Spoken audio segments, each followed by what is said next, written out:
Back on the Anglers Extra pregame show, Jake Eisenberg joined now by the skipper, John Schiffner, for yet another manager show of this 2016 Cape Cod Baseball League season. That's right, we're feeling 22. How are you feeling, Schiff? Good. Nice. It's turning out to be a nice day. Finally cleared up, so that's good. Very good. Like that. They say, or some people say, that the real Cape Cod Baseball League season starts on July 4th. Yep. And last night, a very encouraging win for your team. Do you put a lot of stock into the whole July 4th season starting there? And what do you take from last night? That comes from Matt Fincher, my good buddy and former assistant coach, and he said the season doesn't start till after the parade and the Orleans game, and we've always kind of stuck with that, and Finch lives by it. Of course, he's texting all night last night, so. Yeah, I mean, I guess so. You'd like to get it going a little sooner, but I thought we played pretty well, even though we got beat 5-0 the night before. We made, like I said, take one inning out, and the game could be tie, or they could win 1-0 or something like that. But I thought we took okay swings that night. I thought we took better swings last night. We got a well-pitched ball game. We played the defense when we made the plays when we needed to make the plays. We did make 4 errors, but none of them hurt us. Got a save out of. Magestro, so it was a good ball game, and now you got to get rid of that one and worry about Cotuit. They've been playing pretty well lately. I mean, they're far better than the record indicates, and Coach Roberts is a hell of a coach. So nice win against Orleans. Now we got to concentrate and focus on Cotuit.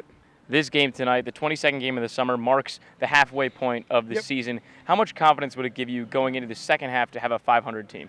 It'd be great. I mean, if you're hanging around 500, you got a shot. And that's where we want to be, and we'll count it up at the end and see what happens. Your starting catcher tonight, Hagen O&B, just coming off a phenomenal outing in Omaha where he won the college home run derby. What kind of adjustments does he have to make now coming back to the Cape League? Well, I think it's going to be mental. Don't put pressure on yourself, because everybody's going to expect him to start hitting home runs, and it's just so bad to think that that's the way it's going to happen. It's a whole different situation. First of all, he's using an aluminum bat. He's got a guy putting it in there about 38 miles an hour, and that guy threw amazing amount of strikes right in the wheelhouse, and that's not happening tonight. They're going to be throwing sliders tonight, and they're going to be throwing 95 miles an hour tonight. So he's got to make sure he's got to be mentally ready for what's at hand and handle everything else. And hopefully the crowd will not be upset if he doesn't hit home runs, but he's real mature.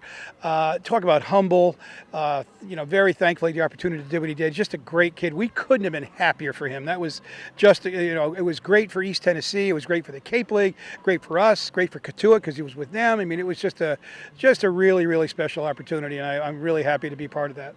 We mentioned batting practice, and right now your team, taking some swings behind the left field fence in the cage over there. What does that kind of adjustment and difference bring to the game? I don't think it's a big deal. I really, really don't. I think we hit plenty.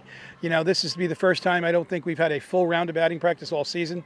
I am a big proponent in there's nothing wrong with taking a night or two off from batting practice. It's okay. If you haven't figured it out by now, you're not going to turn around and, so I'm not, again, it's the mindset of a player. I never minded no BP. And in Providence College, in the 70s, we used to oftentimes do the stretch, throw, and go stuff. You'd get out of class, get on the bus, and head someplace, get off the bus, stretch, and go. These guys a little bit different. For a 1 o'clock game, they're hitting at 11. There's plenty of batting practice opportunities. Everybody has tunnels. I do sometimes think we might hit, not right now, I don't think we do, but we could potentially hit too much. I know Joe Madden's a big proponent of not hitting. I don't know the answer, but I do know it's just, I don't think it's a big deal if you miss a little batting practice. So tonight we hit in the tunnel because the field was really wet today, and Rob and the guys did a hell of a job getting it ready because it was a lot more wet than we assumed it was going to be, and so we couldn't hit on the field, and that's fine. Cotuit stayed down there. They hit on their field. We hit in the cage. I'm pretty sure we're going to take infield, outfield. I'm not exactly 100% sure, but I don't think after 22 games in. Okay, we started on June 9th? 10th. June 10th. So that's 20, and this is June. This is July 5th. July 5th. So that's 25 days, and we played 20 games in 25 days. I don't think we need BP. And we've talked about that grind a few times as well, and I know that there are a couple guys on this Anglers team that are a little banged up. Yep. Most importantly, maybe Chase Pinder, who took one off the wrist last night. How's he doing? Reported no fracture. day to day. He said it's tender, but he can move it with, he says it actually hurts a little more today than it did last night, but I think the numbness wore off. But range of motion is fine. He'll be icing today. The only way we would consider using him, and I don't even think I would do that, would be a pinch runner. Just take the night off. Well, you have a couple new players as well. Tanner Gardner has arrived. Paul Balestrieri came over from Falmouth. And there are a couple other guys coming in well to kind of bolster this starting pitching. How have you been managing that, I guess, dearth of starting pitchers? Well, we're starting guys that may not start later on in the season. We're just getting guys to get innings.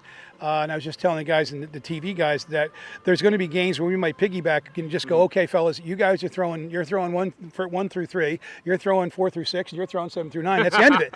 And unless you're terrible, then that's the way we're going to do it, because we do have a number of guys who don't have a lot of innings built up. Bro needs to really get himself in starting pitching shape. Carp certainly does, and then we'll see what we do with Balestrieri and what are the other guys.